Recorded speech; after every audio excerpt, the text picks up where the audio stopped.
नमस्कार, स्वागत है आप सभी का। सीधा सवाल देख रहे हैं, आपके साथ मैं हूं पंकज रौतेला। भारत की ज्यादातर आबादी आज भी गांव में बसती है और इसलिए भारत में ग्रामीण शिक्षा का विषय अत्यंत महत्वपूर्ण हो जाता है। शिक्षा की सालाना स्थिति पर रिपोर्ट नाम के सर्वे से पता चलता है कि भले ही ग्रामीण छात्रों के स्कूल जाने की संख्या बढ़ रही हो, पर इनमें से आधे से ज्यादा छात्र दूसरी कक्षा तक की किताब पढ़ने में असमर्थ हैं और सरल गणितीय सवाल भी हल नहीं कर पाते। इतना ही नहीं, गणित और पढ़ने का स्तर भी घटता जा रहा है। भले ही प्रयास किए जा रहे हों, पर उनकी दिशा सही नहीं है।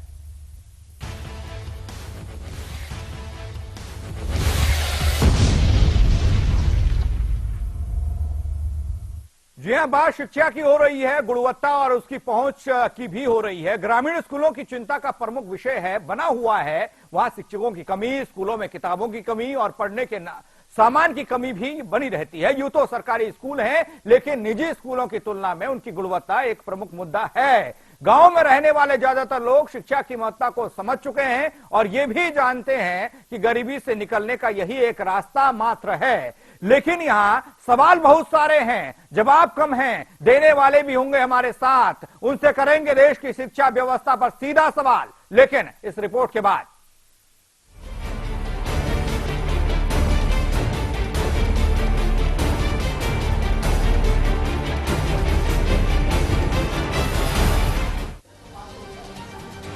देश की राजधानी दिल्ली से मात्र 50 किलोमीटर की दूरी पर उत्तर प्रदेश, और यहाँ की शिक्षा व्यवस्था का हाल देखते ही बनता है।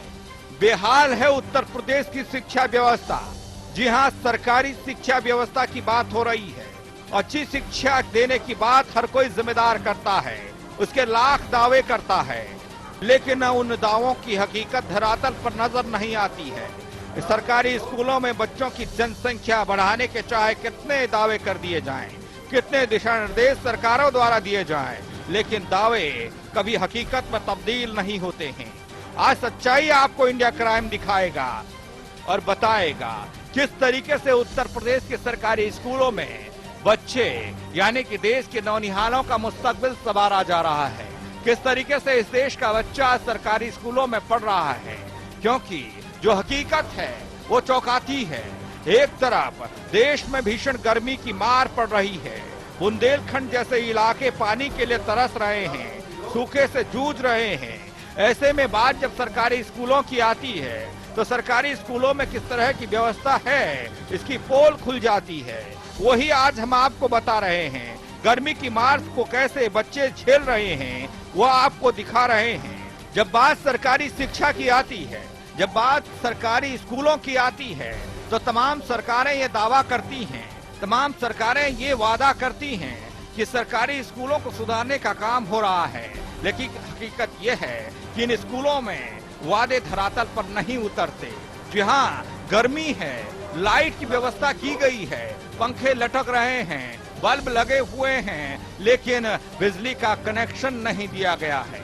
ऐसे में हम कैसे कह सकते हैं कि प्रदेश पढ़ रहा है, यहाँ का हर एक बच्चा पढ़ रहा है, आगे बढ़ रहा है। ऐसे में सवाल कई खड़े हो जाते हैं। जो जिम्मेदार लोग दावे करते हैं उन दावों की पोल खुल जाती है और इन स्कूलों की हकीकत सबके सामने आ जाती है।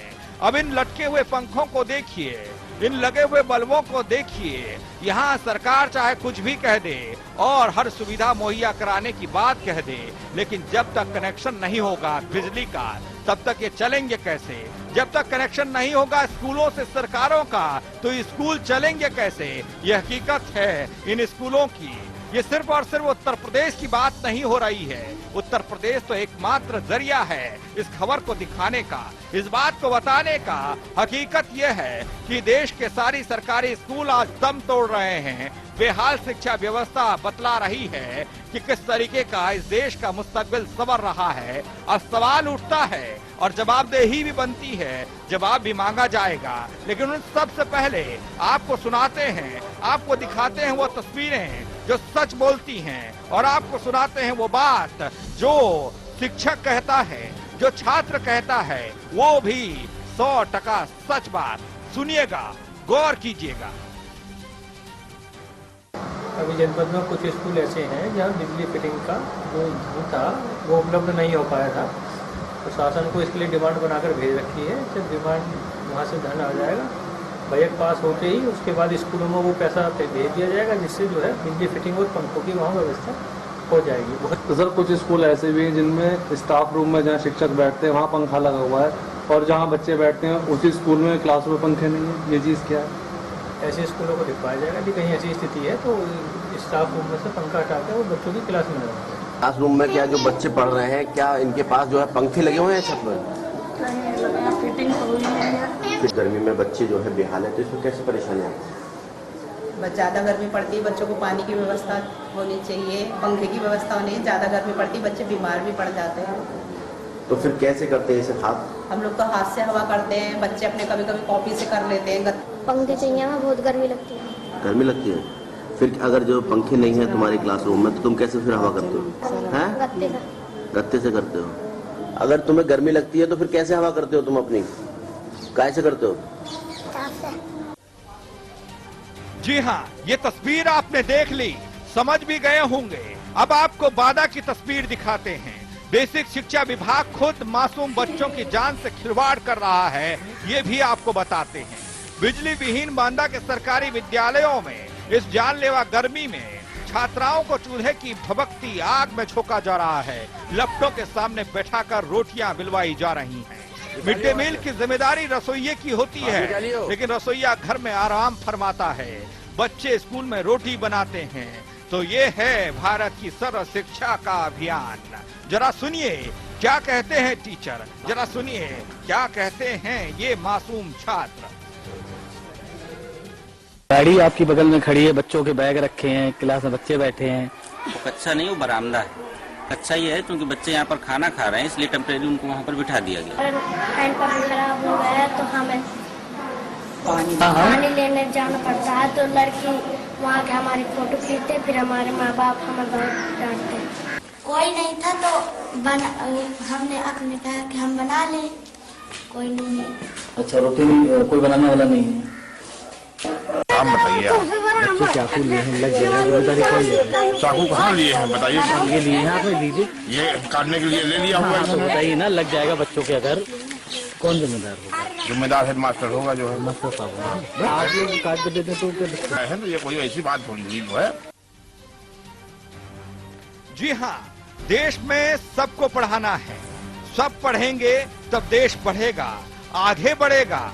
ये इस देश का निजाम मंचों से कहता है, और ये एक अच्छी सोच भी हो सकती है। लेकिन सोचने भर से क्या चीजें सही हो जाती हैं या चीजें बदल जाती हैं, परिस्थितियां बदल जाती हैं, ये मालूम नहीं। शिक्षा का नया सत्र शुरू होने वाला है। ऐसे में हमारी तैयारी क्या है?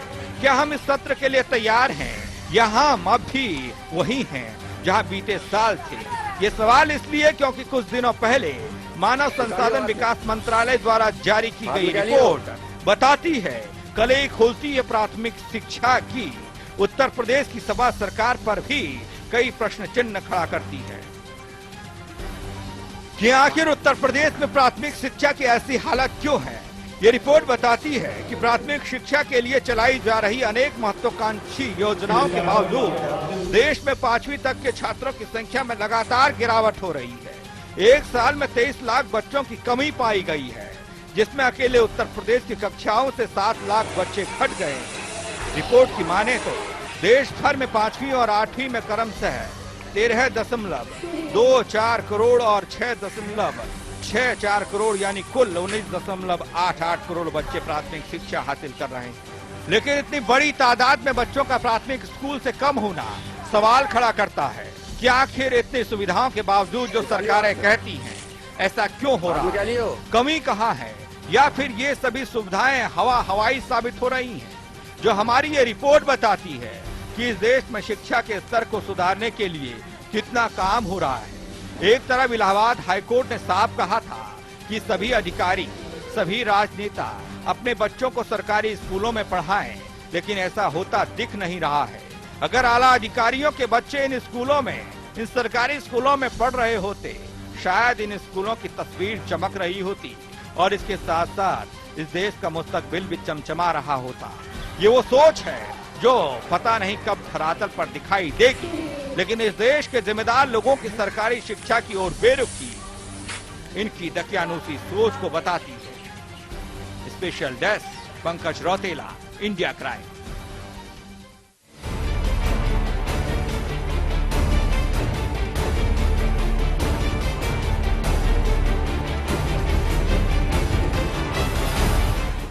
देश भर में शिक्षा की स्थिति क्या है, ये जानने की आज हम कोशिश करेंगे। सीधा सवाल करेंगे जिम्मेदारों से, और जिम्मेदार मेरे साथ जुड़ चुके हैं। सबसे पहले उनसे आपका परिचय करा दूं।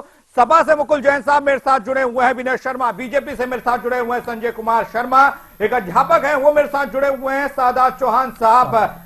MIM ओवैसी जी की पार्टी से जुड़े हुए हैं डॉक्टर जफरुल्लाह खां जुड़े हुए हैं कांग्रेस से। आप सभी मेहमानों का स्वागत है इंडिया क्राइम। और साथ ही साथ आपसे उम्मीद करूंगा कि जिस तरीके से आज शिक्षा का स्तर गिर रहा है या बढ़ रहा है, इन तमाम सवालों का आप सटीक तरीके से जवाब देंगे और बारी बारी से देंगे। जिस तरीके से इस डिबेट की शुरुआत हम करने जा रहे हैं जैन साहब से, समाजवादी पार्टी से हैं जैन साहब। जिस तरीके से हमने रिपोर्ट को दिखाया है, तस्वीरों को दिखाया है, आज देश आगे बढ़ रहा है और आगे भी बढ़ेगा। इंडिया पढ़ेगा तो बढ़ेगा, ये डायलॉग, ये वादे, ये नारे अक्सर सुनाई देते हैं, लेकिन तस्वीरें कुछ और ही बयां करती हैं। पहली प्रतिक्रिया क्या होगी आपकी? सर्वप्रथम तो मैं इंडिया क्राइम को बधाई देता हूं कि समाज के एक सजग प्रहरी और एक जिम्मेदार पत्रकारिता का बहुत अच्छे से निर्वाह कर रहा है। दूसरे, आपका प्रश्न के शिक्षा किस तरफ जा रही है, शिक्षा के बारे में उत्तर प्रदेश के अंदर शिक्षा पे बहुत वृहद स्तर पर कार्य चल रहा है। उत्तर प्रदेश में सर्वाधिक रूरल क्षेत्र के अंदर नए प्राथमिक विद्यालय और इंटर कॉलेज, कन्या इंटर कॉलेज, इस विषय पर कार्य चल रहा है। उत्तर प्रदेश में 15 लाख बच्चों को लैपटॉप का वितरण करा गया जी। उत्तर प्रदेश में 2 करोड़ बच्चों को फ्री शिक्षा, free mid day meal, free dress सब दिया जा रहा है। ये दिया जा रहा है, लेकिन आपके आवाज में वो जोश नहीं दिखाई दे रहा जैन साहब। वो चीजें नहीं दिखाई दे रही हैं जो मंचों पर दिखाई देती है। शायद कुछ चीजें गलत भी होंगी, कुछ चीजें आप बोल रहे होंगे। मैं उन चीजों का जिक्र करूंगा। पहली प्रतिक्रिया मैं सबकी ले लूं। विनय जी जुड़े हुए हैं, केंद्र में उनकी सरकार है, बीजेपी ने वादा किया था, सर्व शिक्षा अभियान भी देश में चलाया गया, क्या उस पर आज काम हो रहा है? तमाम देश के सरकारी स्कूलों का हाल क्या है? विनय जी आपसे प्रतिक्रिया चाहता हूं। मैं पहले तो आपको मूलभूत समस्याओं के बारे में बताना चाहता हूं। अभी जैन साहब ने कहा कि बहुत काम हो रहा है शिक्षा के उसमें, अभी आपने दिखाया क्या क्या काम हो रहा है। पंखे की जगह तो है पर चलते नहीं है। क्लास में 5-5, 6-6 बच्चे हैं और पूरे टाइम टीचर बैठे रहते हैं। कारण क्या है इसका? पंकज जी, मूल समस्या पर जाना पड़ेगा। सबसे पहले जो ये मेरिट बेस पे इन्होंने, समाजवादी पार्टी ने मेरिट बेस पे ये टीचरों की ज्वाइनिंग करी है, ये एटा, इटावा और अलीगढ़ के लड़के हैं। कारण क्या है? वो खुली नकल चलती है। खुली नकल चलने के कारण विनय जी बात करूंगा, इस पर भी बात करूंगा। मेरे पास ये भी चीजें हैं क्योंकि मौजूद वोट बैंक हो सकता है समाजवादी पार्टी का, इस पर मैं बात करूंगा। लेकिन मैं पूरे देश की स्थिति की बात कर रहा हूं। केंद्र सरकार की बात भी आती है, जिम्मेदारी की बात भी आती है, उसकी भी बात करेंगे। लेकिन मौजूदा स्थिति क्या है पूरे देश की बताइएगा। उत्तर प्रदेश में विपक्ष में है और यहां पर समाजवादी पार्टी की सरकार है। आपका हक बनता है सवाल करना, लेकिन ओवरऑल स्थिति अगर जानने की कोशिश करें भारतीय शिक्षा की, सरकारी शिक्षा की, कहते हैं ना कि दम तोड़ रही है, मानेंगे आप? केंद्र सरकार से हर चीज की मदद उत्तर प्रदेश सरकार को दी जा रही है। जहां जहां हमारी सरकार है, चाहे वो राजस्थान में हो, महाराष्ट्र में हो, मध्य प्रदेश में हो, जहां भी है वहां शिक्षा का स्तर सुधरा है और लगातार। अभी स्थिति क्या है विनय जी? अभी की स्थिति पर दीजिएगा जवाब। अभी की स्थिति क्या है? क्या अभी आप देख ही रहे हो, तस्वीर हमने आपको दिखाई, उस पर आप क्या कहेंगे? मैंने बता रहा हूं ना, अभी आपने उत्तर प्रदेश की शिक्षा के दिखाया। ये तो एक जरिया था, एक खबर थी। ये पूरे ओवरऑल भारत की तस्वीर है और ऐसे तमाम राज्य भी हैं जहां पर बीजेपी की सरकार है। राजस्थान में है, मध्य प्रदेश में है, वहां की तस्वीर भी आपको दिखा सकता हूं। नहीं, वहां की स्थिति आप बताओ, दिखाओ। उस वहां की स्थिति बहुत बेहतर है। ये उत्तर प्रदेश की 5 साल से इन्होंने कुछ नहीं करा। वहां की स्थिति है चप्पल डाल के बैठे हुए, टेंट में बैठे हुए, वही है। आऊंगा पहले कुछ कहने के लिए आप कहोगे क्या? शब्द नहीं कहने के लिए। पंकज जी, मैं 100 रुपए केंद्र सरकार ने आज तक स्टेट गवर्नमेंट को नहीं दिए, आपके पास कहने के लिए है क्या? बोलना बंद कर सकता हूँ। सपा सरकार ने चाहा ही नहीं उत्तर प्रदेश की शिक्षा व्यवस्था के हालात बदल सकते थे, इन छात्रों की आंख के आंसू भी इनकी आंख से निकल सकते थे। ये तो ठहरे रहे झील के पानी की तरह, दरिया बनते तो बहुत दूर निकल देखिए सकते थे। देखिए शायरी से जुमले शायरी से शिक्षा नहीं सुधरेगी, ये यहाँ पे काम करने सुधरेगी। देखिए शायरी करने से शायरी ठीक है जैन साहब, सुनिए जैन साहब, जैन साहब जरा चुप भी हो जाइए। विनय जी, विनय जी, पैसा तो उत्तर प्रदेश का उसी का लगा ठीक है, समझ रहे हैं। सियासत की चक्की में आप इस देश के मुस्तकबिल को, आपकी जानकारी मुस्तकबिल को आप चक्की में पीस रहे हैं, उसके अरमानों को पीस रहे हैं। ठीक है विनय जी, ठीक है, अच्छी बात है। चौहान साहब, आप ओवैसी जी की पार्टी से आते हैं, नई पार्टी, और तमाम राज्यों में अब ये चुनाव लड़ने भी जा रहे हैं, अपना दमखम दिखाने जा रहे हैं। लेकिन मैं मौजूदा स्थिति की बात करूं, शिक्षा की बात करूं, देश भर की शिक्षा की बात हो रही है। यहां पर इससे पहले देखा जैन साहब कह रहे हैं, लड़ रहे हैं, विनय जी लड़ रहे हैं उत्तर प्रदेश को लेकर, मैं देश की बात को लेकर लड़ रहा हूं। आपको किस तरह की स्थिति दिखाई देती है? सबसे पहले तो मैं मुबारकबाद देता हूं इंडिया क्राइम को, जिसने इस मौजू पर बहस को लाए जहां मुल्क की तरक्की की और मुल्क के मुस्तकबिल की बात की जा सके। जो डिबेट ये चल रही थी, ये डिबेट का जिस तरीके से समाजवादी पार्टी, बीजेपी एक दूसरे से नूरा कुश्ती कर रहे हैं, शोभा नहीं देता। आप एक डिबेट में बैठे हैं, जो तरीका है, रूल्स है, उसको फॉलो कीजिए जी। उसके बाद में अगर एजुकेशन की बात करूं, सबसे बड़ा अगर बिगाड़ एजुकेशन में आया, मैं सिर्फ उत्तर प्रदेश नहीं बल्कि पूरे हिंदुस्तान की बात कर रहा हूं। हाँ। डिस्क्रिमिनेशन ऑफ एजुकेशन जी। शिक्षा को दो भागों में ऐसा बांट दिया गया कि जो गरीब होगा, गरीब का बच्चा सरकारी स्कूल के लिए बना है और मालदार का बच्चा कॉन्वेंट स्कूल के लिए बना है। अभी आपने जो रिपोर्ट दिखाई वो इस बात को वाज़ेह करती है कि हुकूमत उत्तर प्रदेश और हुकूमत हिंद दोनों के दोनों बेसिक शिक्षा दिलाने में नाकाम रही हैं। और ये लोग शिक्षा को बढ़ावा तो क्या देते, मैं अभी ये अखिलेश गवर्नमेंट की अगर बात करूं, इन्होंने अभी 149 करोड़ रुपया कम किया स्कॉलरशिप का जी। जहां इनको बढ़ाना चाहिए था। हमारा कंट्री आगे जाएगा तो एजुकेशन से जाएगा, हमारा मुल्क तरक्की करेगा, जब तक तालीम नहीं होगी तरक्की नहीं कर सकता। तो एक जनेश्वर मिश्र पार्क को 150 करोड़ रुपया देते हैं और एजुकेशन से, स्कॉलरशिप से 149 करोड़ रुपया कम करते हैं। और आजमगढ़ में एक शिबली कॉलेज है, वहां पर 5 लाख रुपया उस शिबली कॉलेज शिबली स्कूल को देते हैं। क्या एक बेइज्जती कर रहे हैं? 5 लाख रुपए में एक लैब तैयार नहीं हो सकती, आप उसके लिए दे रहे हैं। आप बीएसपी चीफ पर हमेशा निशाना साधते रहे कि आपने पार्क बनवाया, आपने मूर्तियां बनाई, लेकिन आप भी तो उसी राह पर जा रहे हैं। दूसरी तरफ मैं दूसरी चीज ये कहना चाहूंगा, आप ये मानते हैं ना कि मौजूदा स्थिति जो है शिक्षा की वो खराब है, बेहतर नहीं है और अच्छी होनी चाहिए थी? बेहद खराब है, बेहद खराब है। हमारे मुल्क की मैं पहली प्रतिक्रिया आप सबकी लेना चाह रहा हूं कि आप लोग क्या चाहते हैं, आप लोग क्या सोचते हैं देश की शिक्षा के बारे में। जो मैं सोचता हूं, जो मेरी रिपोर्ट सोचती है, जो रिपोर्ट बताती है, क्या आप मेरे से सहमत हैं, वो दिखाना मैं बताना चाह रहा था। उससे मालूम पड़ता है कि हाँ आज भी कमी है। कांग्रेस से मेरे साथ जफरुल्लाह खान साहब जुड़े हुए हैं। खान साहब, चर्चा में शामिल कर रहा हूं, आपको भी प्रतिक्रिया आपकी भी लूंगा, क्योंकि जब यूपीए की सरकार थी उस दौरान शिक्षा अधिनियम आया था, एक शिक्षा का कानून आप लोगों ने बनाया था, अगर मेरे को याद हो 2009 में इसकी बात चली थी और 1 अप्रैल 2010 से इसकी शुरुआत हुई थी और आज लगभग 5 साल गुजर चुके हैं। क्या कहते हैं, इस कानून का डर, इस कानून से फायदा कहीं पर छात्रों को मिला, अभिभावकों को मिला, शिक्षा की स्थिति कितनी सुधरी? जफरुल्लाह जी। सबसे पहले तो मैं इंडिया क्राइम वालों को खुशामदीद कहूंगा, उनका खैर मकदम करता हूं जी कि आपने जनहित में जो ये समस्याएं हैं पूरे हिंदुस्तान के, उत्तर प्रदेश के नहीं बल्कि पूरे हिंदुस्तान की जी, आपने ऐसी समस्या लेकर आए हैं जी जो एक जनहित से जुड़ी हुई है। बिल्कुल। जहां तक आपने कांग्रेस का जो अधिनियम के बताया, तो कांग्रेस पार्टी ने शिक्षा पे ही नहीं बल्कि जो गरीबों से जुड़ी हुई ऐसी योजनाएं थी, चाहे उस जफरुल्लाह खान जी, एक बात का जवाब दीजिएगा। जो मौजूदा स्थिति की मैं बात कर रहा हूं, मैं प्रतिक्रिया उस पर चाहता हूं। आप क्या मानते हैं, जो रिपोर्ट हमने आपको दिखाई है वो रिपोर्ट सच्चाई है या नहीं, या सच्चाई कुछ और है? शिक्षा व्यवस्था कैसी है इस देश की, इस पर प्रतिक्रिया चाहता हूं पहले। जी बिल्कुल, आपकी सच्चाई बिल्कुल सही है। जो शिक्षा का जो स्तर है और खासतौर से प्राइमरी पाठशालाओं का जो बेसिक शिक्षा का जो है बिल्कुल गिरा हुआ स्तर है जी। और इसमें जैसे आपने दिखाया, जो स्कूलों में जो है कहीं पंखे हैं, कहीं पंखे नहीं, और पंखे हैं तो कहीं बिजली का कनेक्शन नहीं है। लोग जो है, गरीबों के बच्चे वहां पर जो है पसीने में, जो है गर्मी का मौसम है जी, पानी से तरस रहे हैं। गर्मी के मारे बुरा हाल है जी।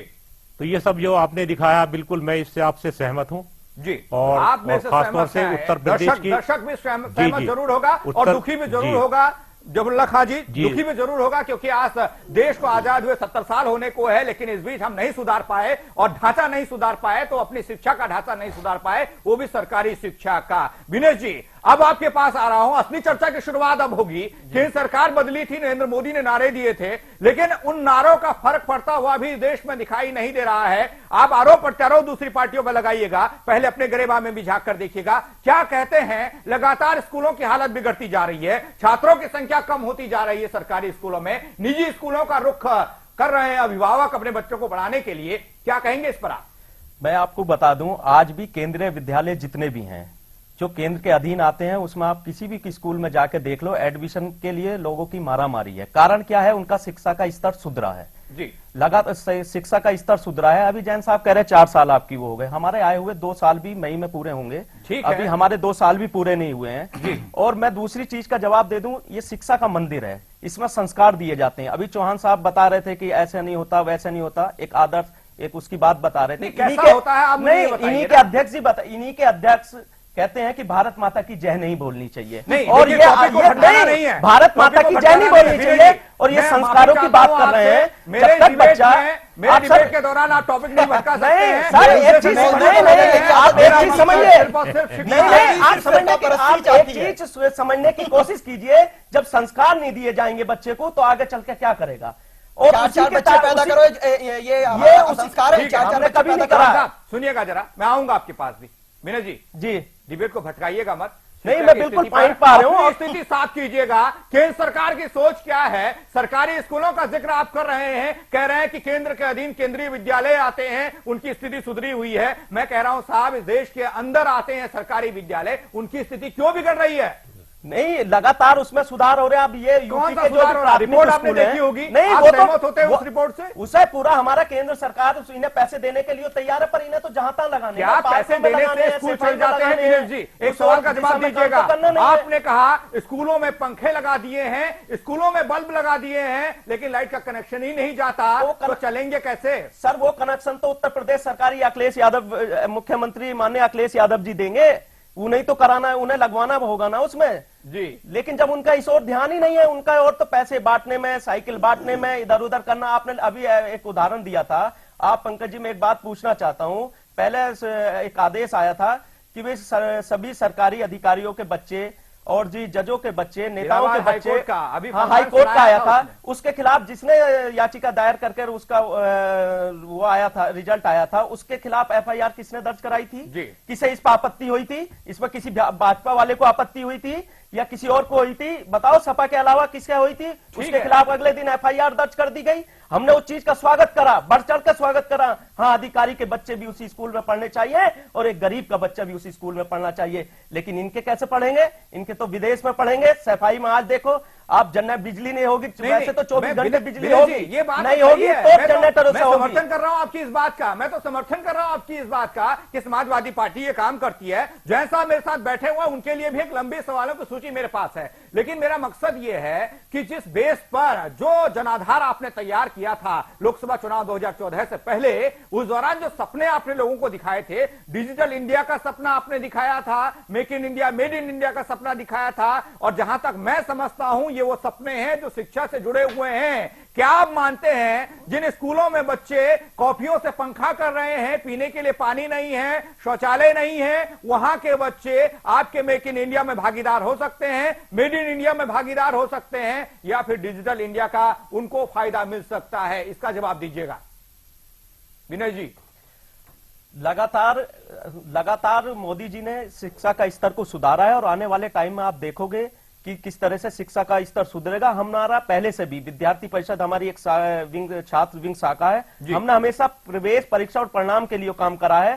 प्रवेश में किसी भी को परेशानी नहीं होना चाहिए, परिणाम समय पर आना चाहिए। फिर भी 70 साल बीत गए, इस देश को आजाद हुए, अंग्रेजों की गुलामी से तो आजाद हो गए, लेकिन नए जो गुलाम जिन्होंने हमें किया वो इस देश की हुकूमतों ने किया और उन नेताओं ने किया जिनकी बात आप जिक्र आप कर रहे हैं कि शिक्षा सुधर रही है, हालात सुधर रहे हैं, लेकिन हम कहते हैं नहीं सुधर रहे हैं, जिस तरीके के होने चाहिए थे नहीं हो रहे। आपके पास आऊंगा जैन साहब, बार बार आरोप आप पर भी लगता है, जो रिपोर्ट मैंने आपको दिखाई वो एक जरिया था उत्तर प्रदेश के जरिए, क्योंकि देश का सबसे बड़ा सूबा है। अगर यहां पर शिक्षा व्यवस्था की स्थिति ऐसी हो, सरकारी शिक्षा व्यवस्था की स्थिति ऐसी हो, जाहिर सी बात है पूरा संदेश जाता है देश में, और वो देश क्या सोचेगा। ऐसे में क्या समाजवादी पार्टी का रुख आज तक शिक्षा की ओर कभी गया ही नहीं? सरकारी शिक्षा का हाल बेहाली रहा, कभी सोचा नहीं गया। तमाम चीजें मेरे पास हैं, जरा सोच के जवाब दीजिएगा। देखिए, जहां तक आपका प्रश्न है, यहाँ पर जितने भी डिबेट में बैठे हुए मैं समझता हूँ मेरठ जिले से ही हैं। समाजवादी पार्टी शिक्षा के क्षेत्र में क्या कार्य कर रही है ये सभी लोग जानते हैं। यहाँ पे कमेले को हटवा के वहां पे कन्या इंटर कॉलेज, बाल इंटर कॉलेज, जी जानी में इंटर कॉलेज, बागपत में इंटर कॉलेज। देखिए, हमारी सरकार 4 वर्ष में आई है, 4 वर्ष के अंदर जितनी तरक्की करी गई है, 4 वर्ष के पूर्व की स्थिति को देखिए।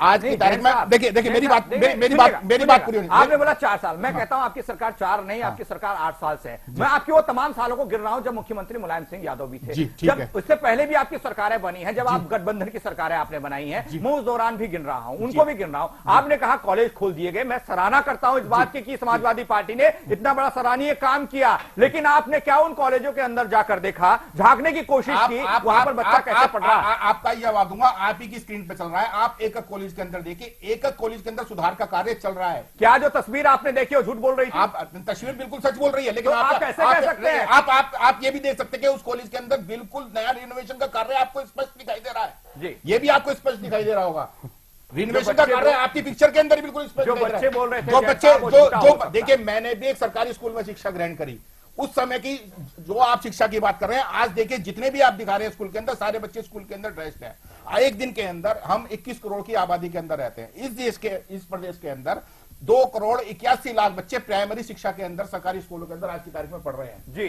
ठीक है साहब, अब मैं आपसे डाटा की ही बात करूंगा। ठीक है, इस प्रदेश के अंदर आज की तारीख में सबसे highest number of primary schools हैं। अगर नंबर चाहिए तो वो भी देता हूं आपको, 2,43,014 जी। ठीक है साहब, इस प्रदेश ने 2015 के अंदर यूपी बोर्ड से सबसे ज्यादा IAS IPS सिविल शिक्षा के अंदर 1236 जी जी उत्तर प्रदेश माध्यमिक शिक्षा बोर्ड से उत्तीर्ण होकर IAS IPS सिविल सर्विसेज। बहुत बढ़िया, सराहना है। ये एक शिक्षा के अंदर।